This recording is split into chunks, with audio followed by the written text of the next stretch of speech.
Hey Fortiche, would you like to stop killing champions for once? So yes, hello, this is Necrit, reporting in from China. If you'd like to see what the trip looks like, it kinda looks like this.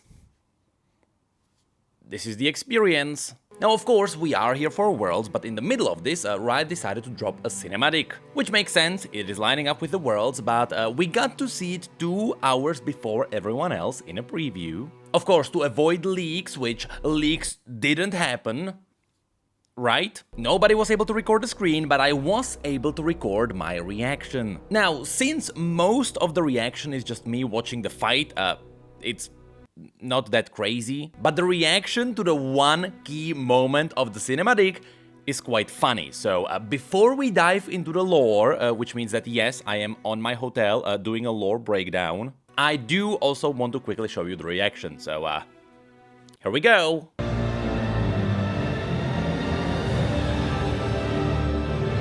Damn. Okay, that's cool.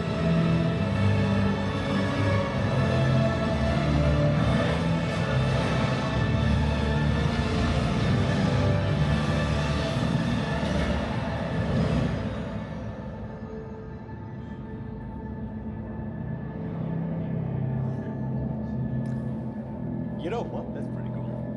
What? God damn, okay, that's cool. Handsome sweetheart. Look, he's really handsome. Is that a new champ? Yeah, he's dead. Yeah, that's right. I mean, yeah. So Xin Zhao's dead. They killed Xin Zhao. He picked up the spear. Zahen took over him. Xin Zhao's gone. We just killed him. What the fuck? But Xin Zhao still has a story to go, so LeBlanc is gonna copy him and fake Xin Zhao.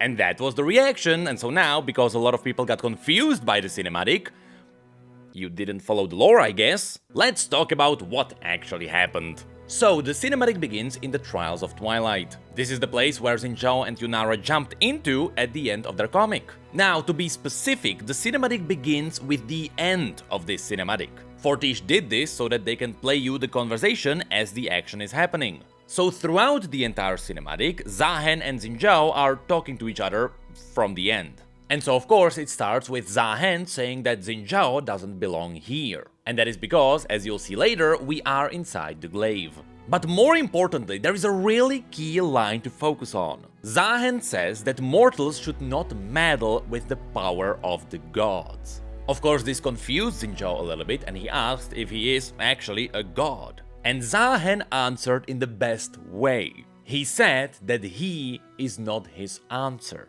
And that is because Zahen or any of the Darkin are not gods. However, they became the Darkin after they got twisted from being ascended, with the ascended being mortals transformed with the power of the Sun Disk. With the Sun Disk getting its power from the Celestials. So technically, it was the Ascended, or in other words, Zahen, who meddled with the power of the gods. And he was just telling Xin Zhao, don't do that. But after this, we can see that Xin Zhao and Yunara passed the Trial of Twilight, which again, you can see that in the comic before, which leads them into the Temple of Twilight. This is the place where Zahen was originally banished. That is after he was put inside his glaive. And in this shot you can see that Atakhan already grabbed Zahen's glaive, with Zahen once again being banished inside it. Now around this time is when Zahen also mentioned that he is not a god, he is just evil deferred. Or in other words, he was a soon-to-be Darkin that was banished to prevent himself from destroying the world. Which is when LeBlanc pops on the screen, and it is obvious that she has been behind all of this the entire time. And that's when Xin Zhao and Yunara start their big fight with Atakhan. Now, during this fight, we do get a lot of different lore drops. For example, during the conversation between Xin Zhao and Zahen, they mentioned that Zahen must have known that he would not be sealed forever. But he replied that no one returns from beyond the veil. By this, he is referencing the spirit realm. And should nobody interfere, he would just stay locked in there. But Xin Zhao mentions he has seen beyond the veil, by which I assume he is referencing the trial, as well as Ionians using spiritual magic to speed up life. But since this conversation is technically happening in the future, he could also be talking about what just happened here with Atakhan, because he talks about how he has seen the spirit of Ionia awaken and then it being snuffed out, which would likely reference Atakhan. But during this conversation, as our heroes are successful in fighting Atakhan, LeBlanc steps in. And you can immediately see how the petricite of Xin Zhao's spear starts absorbing her magic. This is a really cool detail, and that is one of the key points that was mentioned in the previous comics. Demacian steel, made out of petricite, is really good at fighting magic. After this, we get a lot of cool cinematic fighting, with Xin Zhao waving his spear and dancing, kinda like he does in-game. After which, LeBlanc stuns Yunara, referencing the game, and that only leaves Xin Zhao locked in a battle with Atakhan. It doesn't take long, and Xin Zhao gets stabbed by Atakhan, and Yunara is the one who has to save him with her last strength. And that is where we hear a key line. Once again, remember that this conversation is technically happening a few seconds in the future, but it is also relating to what is happening here, where Xin Zhao mentions that there is no one left. What he's saying that there is simply no one left to stop Atakhan or LeBlanc. There is no one to hold the glaive. And so he had to do the only thing that was possible: grab the glaive. Of course, when a mortal grabs a Darkin weapon, the Darkin gains the ability to take over their body. Which is why, in the next scene, we get inside the glaive. This is technically Zahen's world. Now here, Xin Zhao tells Zahen that, be it with or without his permission, he would darken the world. And that is simply because, once corrupted, all Ascended will become the Darkin eventually. So again, Xin Zhao came here with an offer to stop it. This is of course followed by Zahen telling him that he has no idea what he's asking for. By this, he's referencing that to pick up the glaive, Xin Zhao would have to sacrifice himself. This line is important to Zahen because this is what he has done in the past too. He willingly locked himself away to prevent himself from harming the world. And so now Xin Zhao is asking to do the same, except permanently. And that's where the cinematic shows us Zahen's human form. Which, funnily enough, this is the fourth version of Zahen we have seen.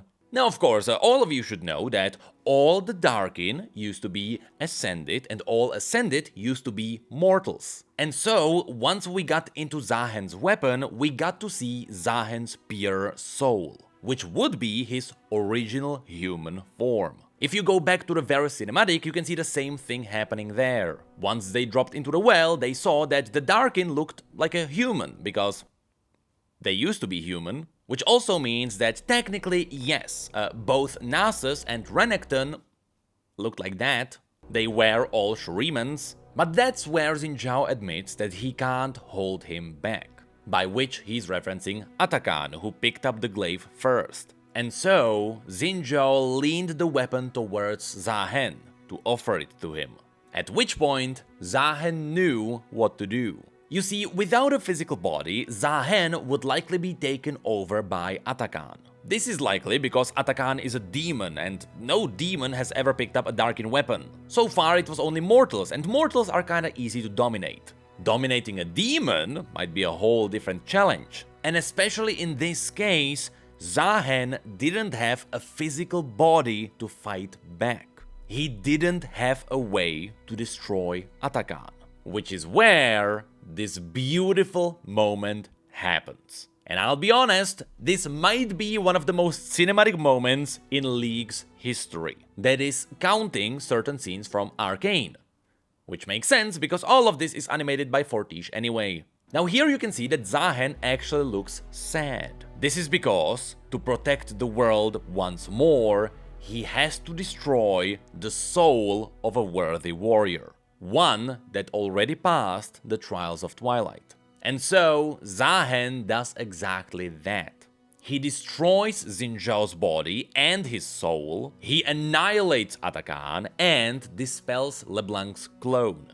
As to what is gonna be happening with Zahen after this, we actually have no idea. Will he leave the spirit realm? Maybe, but he can also just stay in there. But all of that is then followed by one massive plot twist. Because next we get the reveal for why LeBlanc wanted to get the weapon in the first place. Here we can see LeBlanc and Vladimir looking at the shackling helmet of Atakhan crumbling, meaning that Atakhan is dead. So yes, he can be potentially removed from the game, I guess. But LeBlanc is really happy about that. She is happy to see that demons can be killed. Because of course, she wants to kill Swain's demon.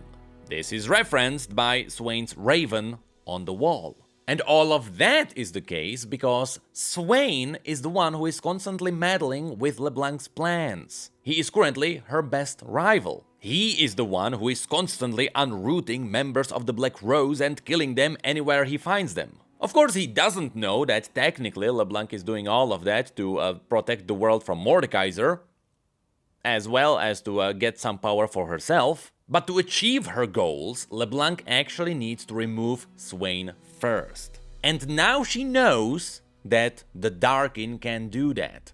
The Darkin do have the power to kill demons, which is why she really wanted to get a Darkin weapon. I mean, it's kinda obvious that the Darkin can do that. I mean, Aatrox literally killed a celestial god. But now, as to what is the thing on the left on the wall, I actually have no idea. It kinda looks like a tower that's falling, which could be like a Noxian tower or a Demacian tower. Maybe it's like an Ionian something. But there also does seem to be the glaive below it, so I actually have no idea. But now, with all of this said, we also have to tackle Zahen's real appearance, which is the Squidward, which doesn't actually look that much like a Squidward in the cinematic. We'll see if that changes in the game. But I do appreciate how Zahen kept Xin Zhao's face. Because under normal circumstances, the Darkin just obliterate the body and take over it. Here, Zahen is almost respectful to the body, and he just kept it.